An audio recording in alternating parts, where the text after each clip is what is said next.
bertemu lagi hari ini dalam mata pelajaran fisika. Masih semangat belajar fisika? Masih. Alhamdulillah. Oke, jadi sebelum kita belajar, ada baiknya kita berdoa dulu. Boleh dipimpin doanya? Arjun, silahkan.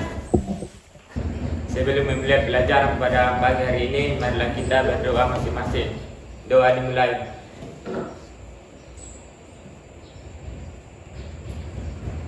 Selesai. Apakah semuanya hadir? Hadir. Ada yang sakit? Amrul. Amrul kenapa?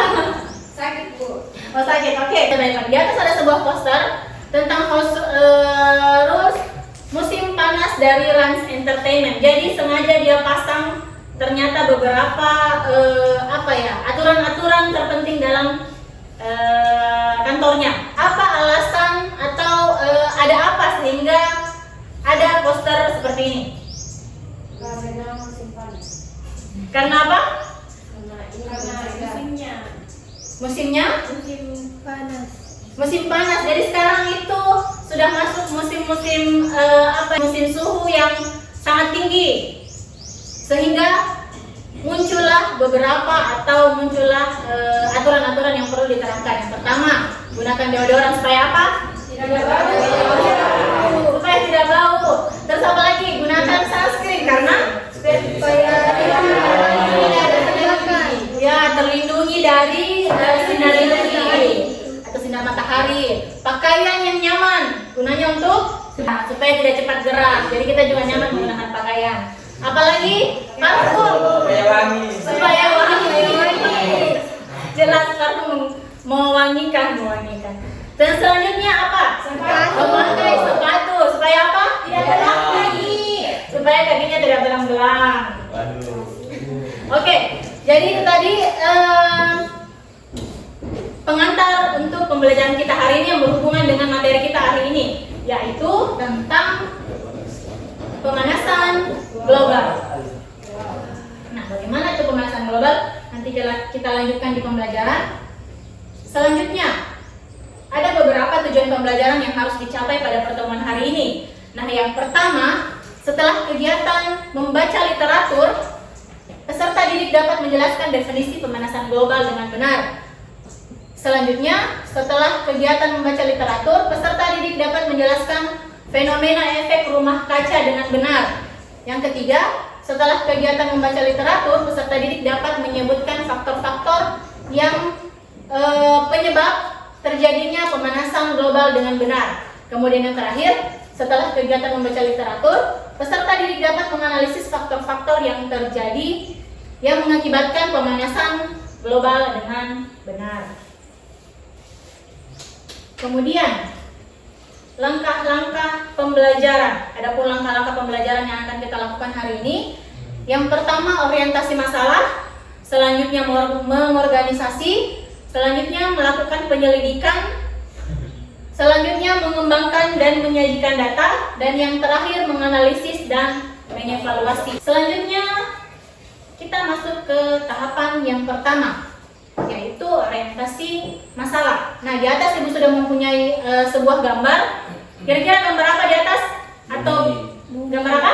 Bumi. Di atas bagaimana tampaknya buminya? Ada yang kering. Sebelum dan sesudah. Sebelum dan sesudah apa? Tentunya berhubungan dengan materi kita hari ini. Jadi yang sebelum itu menandakan bahwa Bumi masih hijau, bumi masih sehat, bumi masih sangat bisa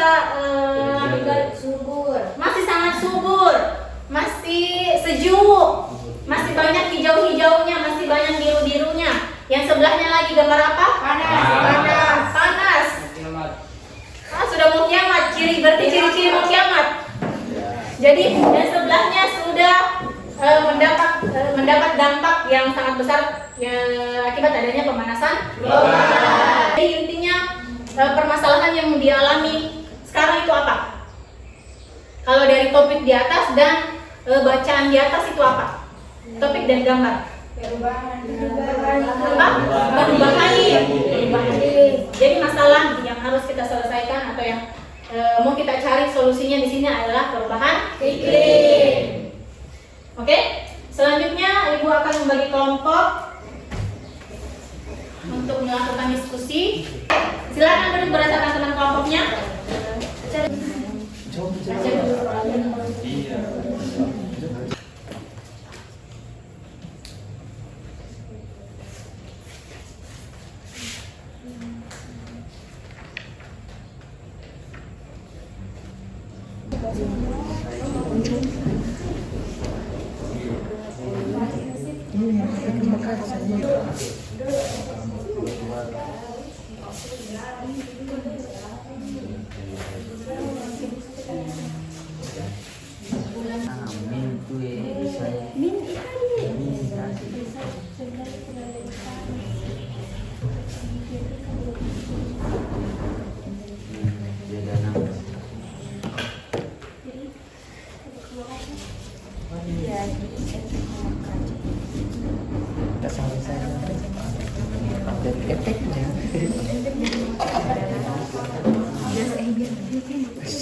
Assalamualaikum warahmatullahi wabarakatuh.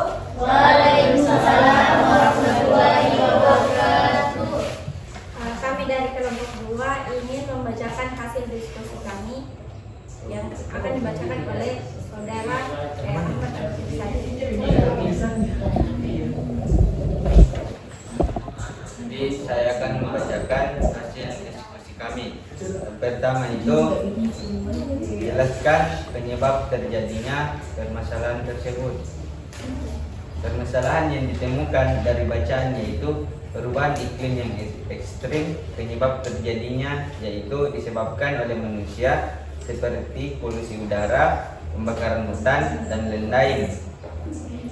Tanpa menyadari hal itu dapat merusak bumi.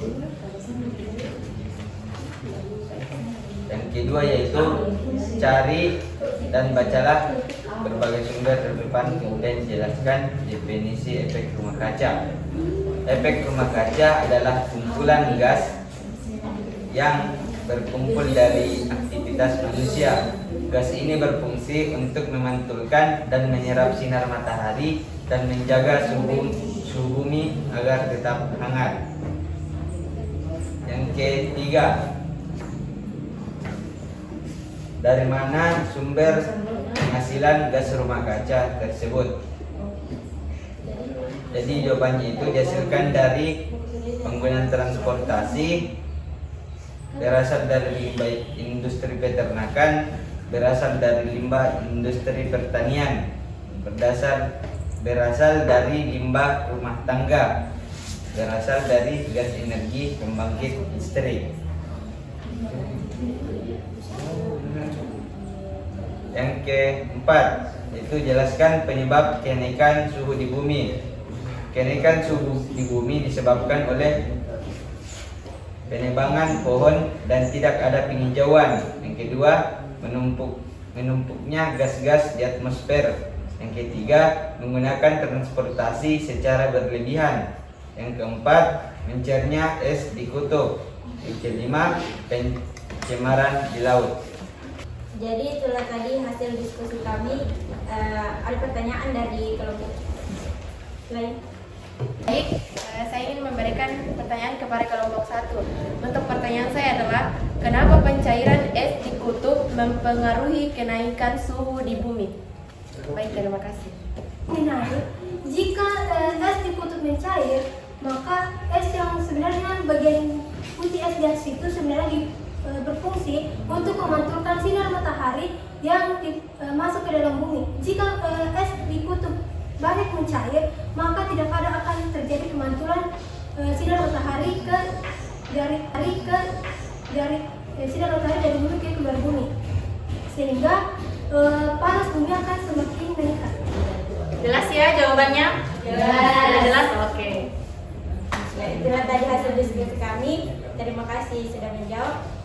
Terima kasih sudah bertanya. Sekian, assalamualaikum warahmatullahi wabarakatuh.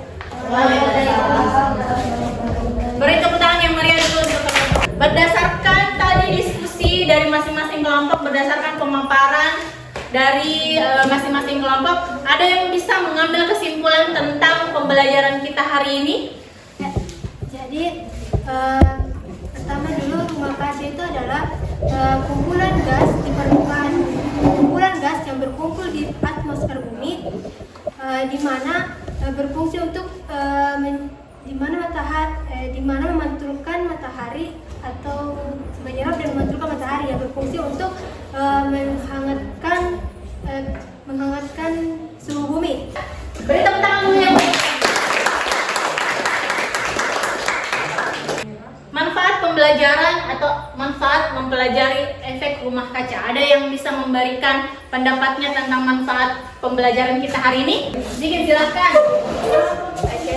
Baik, menurut saya manfaat mempelajari efek rumah kaca beberapa tersebut ada 3, yaitu pemahaman tentang mekanisme efek rumah kaca dan kesadaran akan aktivitas manusia.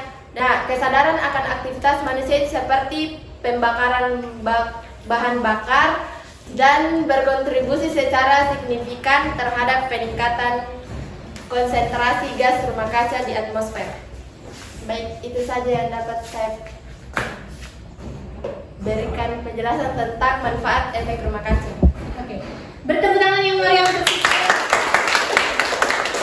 Yang terakhir, kita mau melakukan refleksi tentang pembelajaran kita hari ini. Misalnya, apa saja yang sudah kalian pelajari hari ini, dan agar pembelajaran selanjutnya berjalan dengan baik, apa saja yang harus kita lakukan?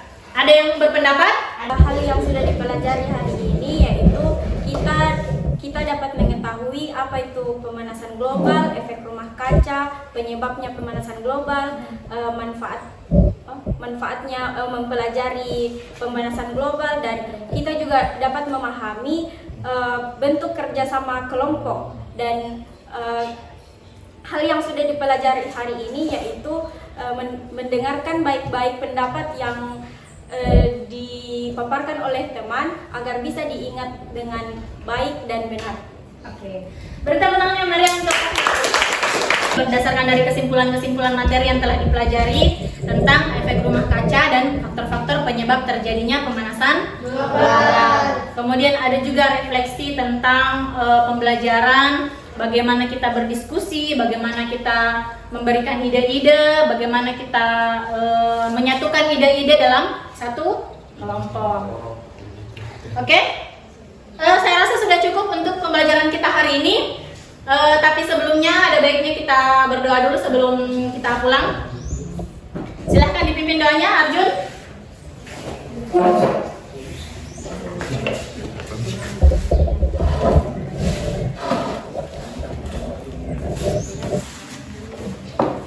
Dengan berakhirnya pembelajaran kita pada siang hari ini, alangkah baiknya mari kita berdoa bersama-sama. Doa dimulai. Selesai. Untuk hari ini saya mengucapkan terima kasih atas partisipasinya semua, sudah melakukan diskusi dengan baik, sudah melakukan pencarian literatur dengan baik.